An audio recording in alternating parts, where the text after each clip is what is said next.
माझ्यासोबत शिवसेनेचे नेते रवींद्र दंगेकर आहेत। त्यांनी निलेश गायकवाड प्रकरणात चंद्रकांत पाटलांवर टीका केली होती की चंद्रकांत पाटलांच्या ऑफिसमध्ये पाटील नावाचा एक व्यक्ती आहे आणि तो निलेश गायकवाडच्या संपर्कात असतो आणि तोच व्यक्ती चंद्रकांत पाटलांना निलेश गायकवाडचे निरोप पोहोचवतो, अशा प्रकारचा आरोप केला होता। त्याला प्रत्युत्तर देताना भाजपचे नेते प्रवीण दरेकर यांनी दंगेकरांवर टीका केलेली आहे आणि दंगेकर सध्या आमदार नाहीयेत, चर्चेत राहण्यासाठी अशी वक्तव्य करावी लागतात त्यांना। बघा, प्रवीण दरेकर हे माझे मित्र आहेत आणि आम्ही दोघांनी एकत्र काम केलं एका पक्षामध्ये। आता दरेकरांना पुण्यात ते राहत नाहीत, त्यांना पुणेकरांच्या व्यथा माहीत नाहीत, ते कारण मुंबईत असतात आणि एका वर्तुळात काम करतात ते, त्यामुळे त्यांना डोळ्यावर जी पट्टी बसलेली ती त्यांना एकदा मी पुण्यामध्ये बोलवणार आहे आणि सर्वसामान्य जनतेच्या मध्ये नेऊन त्यांना जनता काय बोलते हे त्यांना ऐकवणार आहे, कारण आम्ही खरंच मित्र आहोत। आणि विषय राहिला निलेश गायकवाडचा। आता निलेश गायकवाड जर अशा पद्धतीने पुण्यात रोजरोजपणे लोकांचे जर मुडदे पाडत असेल तर पुणेकर म्हणून बोलायचा अधिकार मला लोकशाहीने दिलेला आहे। आणि असं कुठं लिहिलं आहे की मी आमदार नाही म्हणून मी पण होऊ शकतो, कारण पुणेकरांना माहिती आहे आणि लोकशाहीमध्ये चढ उतार असतो आणि त्या चढ उतारामध्ये मला हार बी पत्करावी लागली, ती मान्य मी केली। पण अशा पद्धतीने दरेकरने हिणू नये। आपण कुठं होता कुठं गेला हे समाजाला माहिती आहे, कारण आपण ज्या वेळेला कोणाच्या तरी ताटाखालचं मांजर झाल्यानंतर आपल्याला पदं मिळतात ह्याची त्यांना बेरीज चांगली माहिती आहे आणि त्यामुळे ते अशा पद्धतीने बोलतात आणि त्यांना ते त्यामध्ये बोलून आनंद मिळत असेल तर त्यांनी बोललं पाहिजे। पण खऱ्या अर्थानं मी आमदार असो नसो पण एक कार्यकर्ता म्हणून किंवा मी पुणेकर म्हणून मला बोलायचा अधिकार आहे, मी ते बोलणार आहे।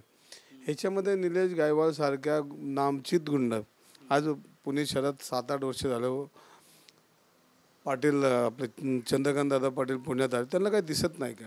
त्यांना छोट्या छोट्या गोष्टी दिसतात आणि एवढी मोठी गोष्ट त्यांना कोथरूडची गुन्हेगारी का कळत नाही हा महत्त्वाचा भाग आहे।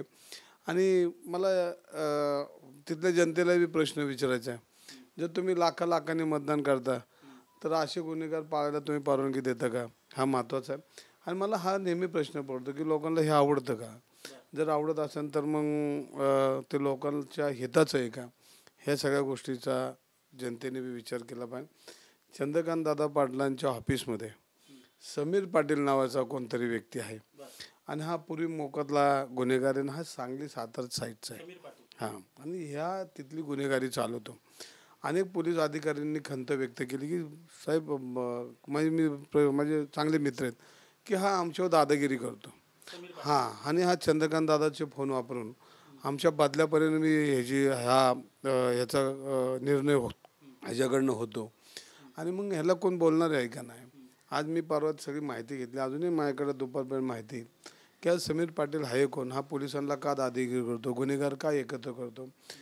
मागच्या आठवड्यात त्याचा वाढदिवस काहीतरी झाला, अनेक गुन्हेगार त्या ठिकाणी होते आणि चंद्रकांत दादा पाटलांचा PM म्हणून वावरतो, अनेक लोकांना दमदाटी करतो आणि ह्याचा अभ्यास आमचे दरेकरांनी केला पाहिजे।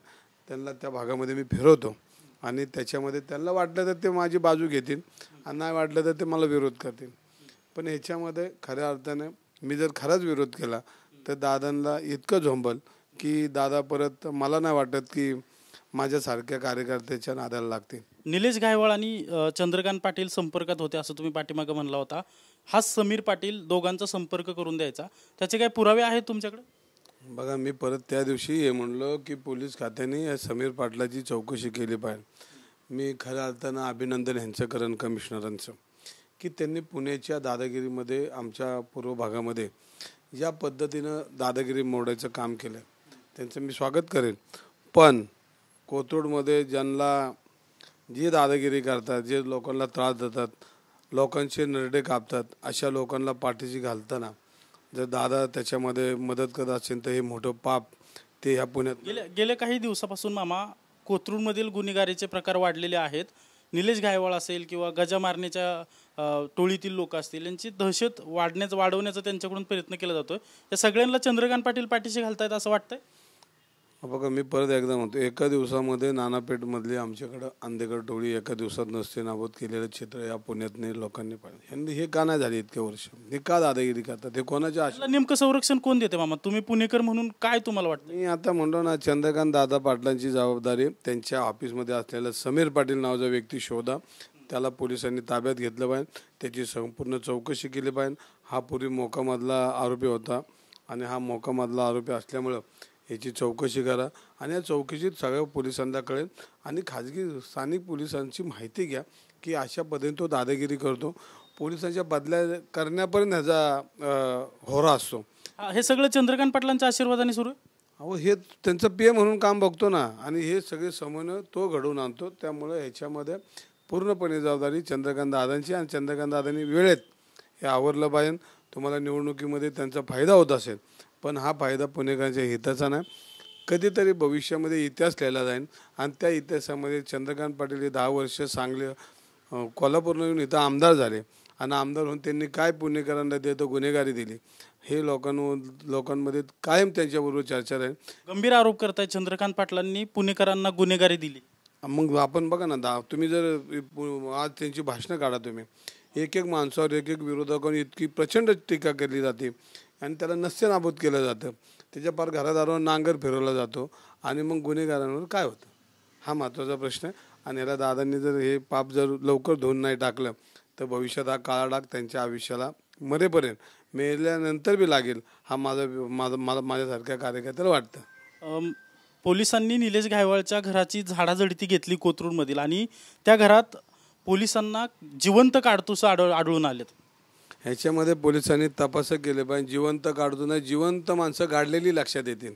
पोलिसांनी ह्याच्यात सखोल चौकशी केली पाहिजे आणि कुठल्याही राजकारणाला ह्याच्यामध्ये हस्तक्षेप करताना त्याच्यावर हस्तक्षेप करून देऊ नये. पोलिसांनी तुम्हाला गोळ्या सापडतील, माझ्यासारख्या कार्यकर्त्याला वाटतं मुडदे सापडतील. इतकं प्रचंड गुन्हेगारी त्या कोथरूडमध्ये चाललेली आहे. कोथरूडमध्ये 2 मंत्री आहेत. एकच मंत्री संरक्षण देतोय गुंडांना की दोन्ही मंत्री देत आहेत? त्यामध्ये केंद्रीय राज्यमंत्र्यांचा देखील समावेश आहे. 2 मंत्री कोथरूडमध्ये. आता 2 मंत्री असले हे नाहीत पण कुटुंब प्रमुख म्हणून चंद्रकांत दादाकडे बघितलं जातं आणि आपण खालच्या लोकांशी बोलत नाही. आपण प्रमुखालाच विनंती करतो की सूचना करतो. त्याला सगळ्यांचे प्रमुख आहेत त्यामुळे ती जबाबदारी त्यांची निश्चित होती आणि त्यांची जबाबदारी निश्चित झाली की ती मग मला असं वाटतं की मी आज जे बोलतो काय चंद्रकांत दादा पाटलांचा मी दुश्मन नाही. माझी दुश्मनी तर आहे अजून ती तर मी बोलणार आहे ती त्याच्यात तर मला अजून वेळ आहे मी बोलणार आहे. पण ह्याच्यामध्ये ते प्रमुख आहेत म्हणून त्यांच्याशी बोलताना किंवा त्यांच्याला विनंती करायला लोकशाहीचा अधिकार मी वापरतो. मामा महायुतीत तुम्ही सगळे एकत्र आहे मग चंद्रकांत दादांना डायरेक्ट फोन करून बोला की असं तुम्ही? नाही ना, आता मी हे तुमच्या माध्यमातून त्यांना काल कळलेलं आहे. मी महायुतीमध्ये असलं तर पहिला पुणेकर आहे, पहिला कार्यकर्ता आहे आणि मला माझे हक्क किंवा मला जे अधिकार वाटतं जे वाटतं निलेश गायकवाडसारखा नामचीत गुंड त्याच्याबद्दल पुणे शहरात कोणी साधं ब्र अक्षर काढायला तयार नाहीत. आणि मग आपण नाही बोललो तर आपल्याला पुणेकर भविष्यात सोडणार नाही. कोणतरी पुणेकरांची बाजू घेतोय किंवा एक लोकशाहीमध्ये बोलतोय हेचं पाप माझ्या डोक्यावर राहणार नाही. मला जे वाटतं चांगलं त्याच्याबरोबर आहे, जे वाईट वाटतं त्याच्या विरोधात आहे. नक्कीच आपण पाहतोय की कोथरूडमधील जी गुंडगिरी आहे ती चंद्रकांत दादा पाटील पोचतायत आणि चंद्रकांत पाटलांच्या ऑफिसमध्ये काम करणारा समीर पाटील नावाचा व्यक्ती जो मोक्यातील गुन्हेगार आहे तो पोलिसांच्या बदल्या देखील करतोय असा गंभीर आरोप जो आहे तो रवींद्र दंगेकर यांनी केल्याचं आपल्याला पाहायला मिळतंय. कॅमेरा पर्सन सुशांत राऊतसह अजिंक्य धायगुडे, TV9 मराठी, पुणे.